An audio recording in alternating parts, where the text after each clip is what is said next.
বন্ধুরা, শৈশবে ফিরে যেতে চান? আজ আমি আপনাদের শৈশবে নিয়ে যাব। দেখুন তো এই পাতাগুলো চেনা লাগছে, লতার মতো বেয়ে চলেছে। আজ আমি এই পাতাগুলো কিছু ছিঁড়ে নিচ্ছি। কী করবো জানেন? চলুন তাই দেখাই আপনাদের।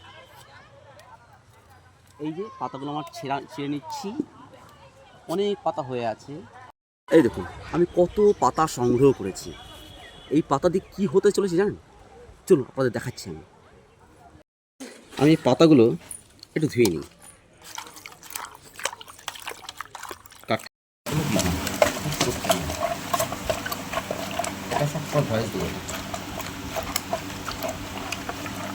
ভালো করে চটকে নিচ্ছি, কেটে দেয় ছেড়ে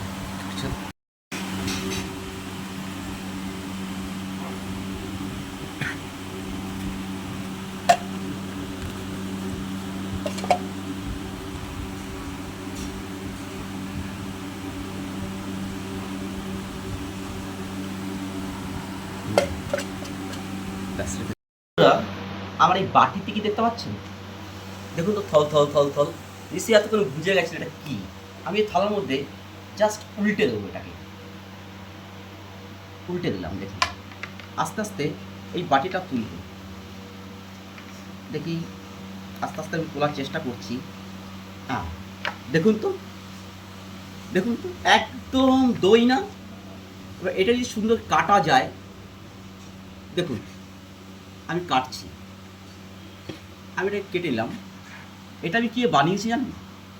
নিশ্চয়ই আপনারা ছোটোবেলায় এই খেলাটা খেলেছেন। দেখুন তো, কি মনে পড়ছে আপনাদের? এটা হচ্ছে সে দই পাতা। এখনকার বাচ্চারা এই দই পাতা দিয়ে দই বানানো যায় বা জেলি বানানো যায় এটা অনেকে জানেই না।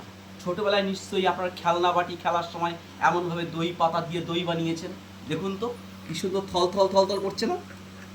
আমাদের প্রকৃতির বুকেই এই সমস্ত খেলনা লুকিয়ে ছিল। এই নাও, চলুন।